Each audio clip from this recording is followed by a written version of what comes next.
Okay, everyone. So for some reason, like everybody wants a web browser, and my analytics keep showing such.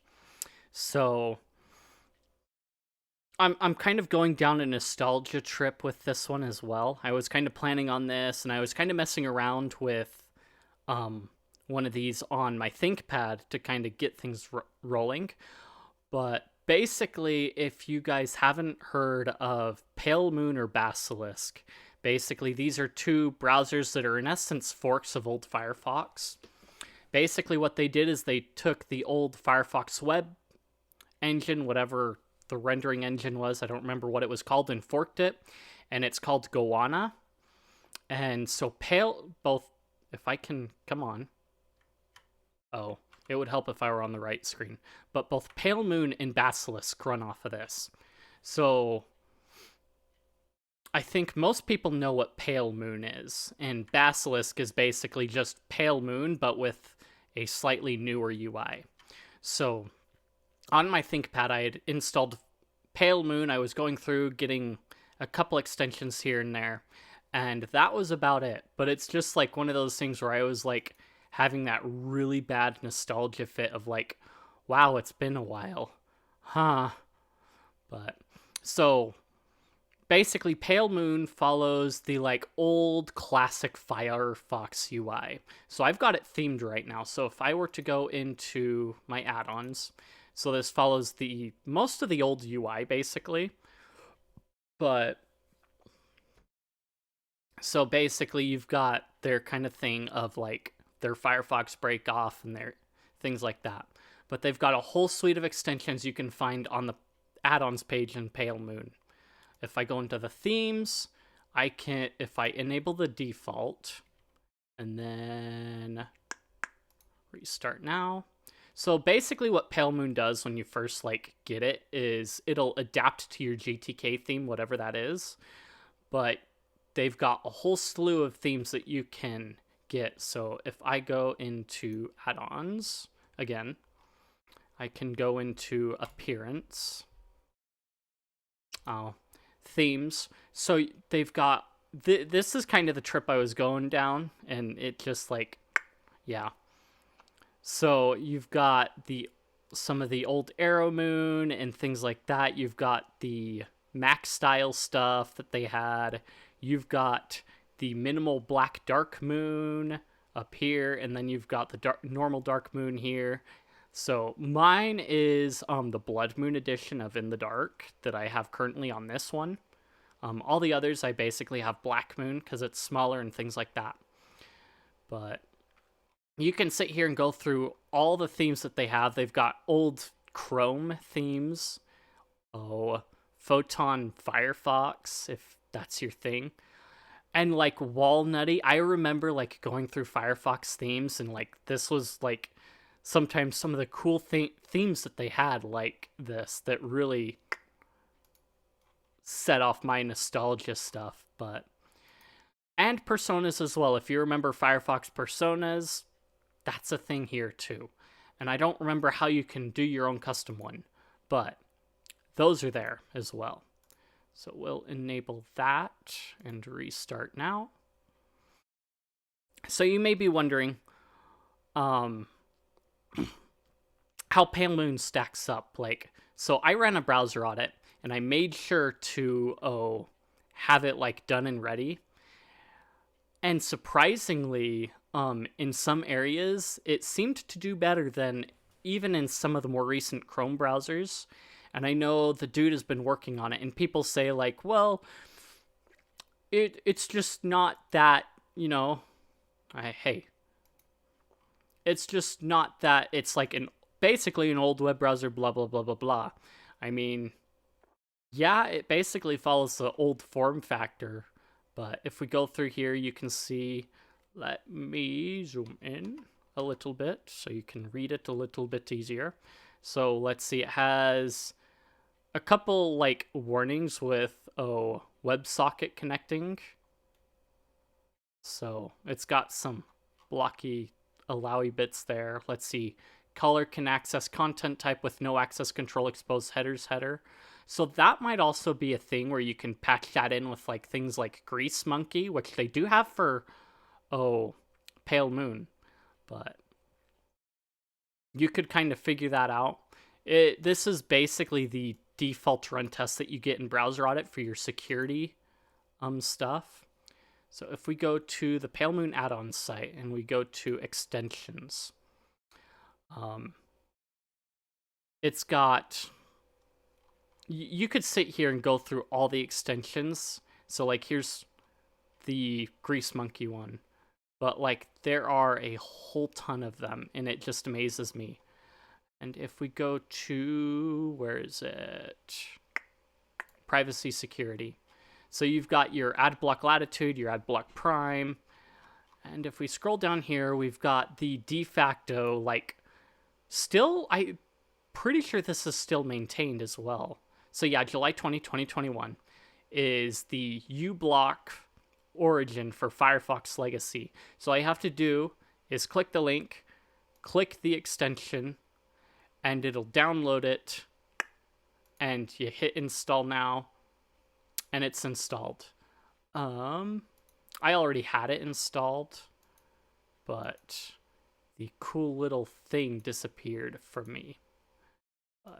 And for those of you that have used classic Firefox, you've got basically the same settings here as the old one. You do have Pale Moon Sync if that's your thing, but that's up to you. And since Pale Moon is also on Android, that's an option for you as well. But it's got all the same things. You can like do a bunch of settings and stuff.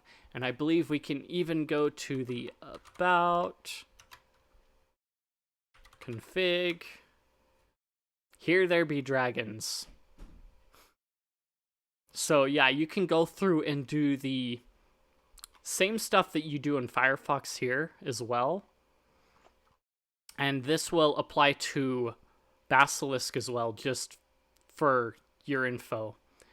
And I believe most of the add-ons in Pale Moon, they pretty much have the same exact ones in Basilisk. It's just a different UI, like I mentioned. Let's see, I think that's about that. But yeah, and if we go to look for, there is one. So Pendactyl is also in Pale Moon as well, available for it. So you can sit here and go through like the stuff, aged tabs, tab management, download management, and things like that, and get slightly different things. But it's basically pretty standard. So if I go to, come on, stop it. It's fine. So I can go to YouTube and give it a second. It'll load up just fine. See? So we can go and do that. I can pull up this one. I don't know if it's what it is, but, you know, it is what it is. So you can still enjoy browsing YouTube in Pale Moon. My dad does it all the time still. And it will line up eventually. So it'll take a second. But this is all I use Pale Moon when I am like grinding Halo season points to like put a YouTube video on and just go from there. So, buddy, it doesn't normally run this trashy, but so I think that is just about most of it. So Windows does have a slightly different one where it's got like the little menu button up in the top, the Pale Moon button. You do have an add-on for that on Linux as well, but I think a lot of people would prefer to have the menu bar in some situations. But oh, I almost forgot.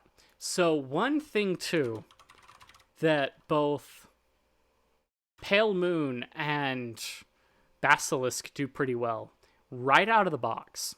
So if I pull up an RSS link and I go open a new tab, what it'll do is it'll actually pull up a feed in like the browser UI, and you can subscribe to the feed straight in the browser as like live bookmarks or what have you.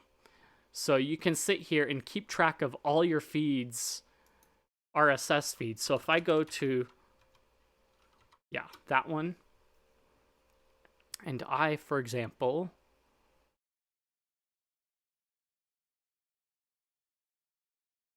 open that up, you can see that I get the whole line of Luke Smith posts basically in a feed. And images will show up as well, if permitted, basically. But both Basilisk and Pale Moon do that out of the box. So we on to Basilisk. So I've got Grease Monkey installed here as well as uBlock. You've basically got in essence the same UI. It's just a slightly newer UI that's more curvy, Chrome-like. Back when Chrome first came out, they were kind of like doing that thing. You've got the HTTPS always and stuff that way. So like I mentioned, if we go into add-ons, so for some reason Basilisk links to the classic archive. So if I were to add this in, allow. Okay. But I guess there's an archive of like a bunch of old Firefox add-ons that this keeps track of. Let's see. Catalog. So yeah. So all those old Firefox add-ons that don't work with current Firefox, you can still get, which is really exciting because there's some really cool add-ons and some really goofy ones as well. And that might include themes as well, maybe. But yeah. So the Basilisk add-on site looks, so you've got your themes. It just has the basic photonic one that resembles the more recent one that isn't quantum or whatever. But this time they decided to put everything in the same page, and so you can just scroll down and look at things that way. Status bar extensions, what have you. But yeah, the whole Pendactyl. And then our personas are the same as Pale Moon. Phoebus panel. So I think this is for managing your extensions more than anything else and keeping track of it in Basilisk. But yeah, search engines, it basically has like standards for your different search engines if you really feel like having that. So you can add stuff to it. It's got the script to do it. But I'm not worried about that. What I am worried about, so if we go into our extensions here, I've got Pendactyl installed already. I just have to enable it, restart, come on. So you can see the UI has changed pretty quickly from the default. And let's see, can I? Nope. So I have to turn it off and on again. So I know some people, it's like, well, Pale Moon or Basilisk doesn't have my Vim key binding stuff. It's like, well, not completely true, because Pendactyl exists. So I can go to, again, youtube.com. So tab is to basically go down through the menu and go through your selections as well. So that's just one factor in it. And again, it'll load up just fine. You've got the status bar. So if you're used to Qt Browser or many other Vim-like browsers, this will pretty much work for you. And it's got focus in the wrong section for some reason. Man, this is running so well. So let's open up a new tab and close this out. Come on, buddy. Man, this is just not the best view. So if we open up openmw.org, so the scroll speed is not quite what I'm used to, like with Qt Browser, but I mean, it is different and it is somewhat smoother. So you've got the same old keys, you've got the open, the thinger, and then we can go in like this, and we can go open a new tab, and I believe, or was it? Oh, wait. So GT will switch your tabs. You can go through the Pendactyl documentation and it'll basically show it. And then if you want a little bit more UI, so what you'll need to do is set, what was it? GUI options.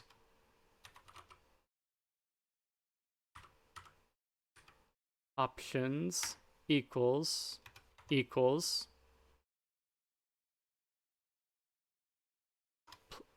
no, plus, what was it?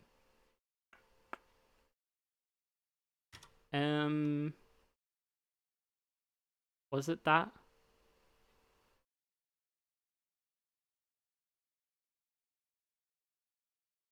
MT, I believe.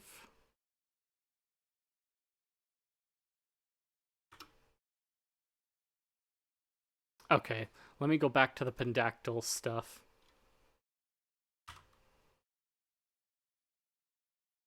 Pendac. Okay. Help! Okay, that's what it was. So, shit. GUI option. If I can, like, spell correctly, that would help, you know? MT. And then that'll bring up your address bar and menu bar, basically. I guess you don't technically need to have the menu bar, being as you've got that right there, the add-on bar. So if we wanted to go and set GUI options minus equals, which one was it? Menu bar. Then we can do that, and we still have a pretty clean interface. So basically, most of the stuff that I demonstrated with Pale Moon still exists here. The difference is, the UI is going to be more like the XUL UI. So you're going to go through the options like that in sort of similar manner rather than the classic way like in Pale Moon. So depending on what you're used to, what you're more nostalgic to, one will work better than the other, and I believe you can do your own stuff otherwise too, customizations. So if you found this helpful, if you're looking for another browser and you just wanted to have that nostalgia feeling, you're used to the old Firefoxes, or you just want a lighter weight browser that will do the job for you, these are two options that you have that are pretty decent. And as I've looked at the development, they try and keep up with modern web standards. So go check them out. Basilisk, Pale Moon, they'll both be great. They might be in your repos, or if you're on Arch in the AUR. So yeah, have a good one.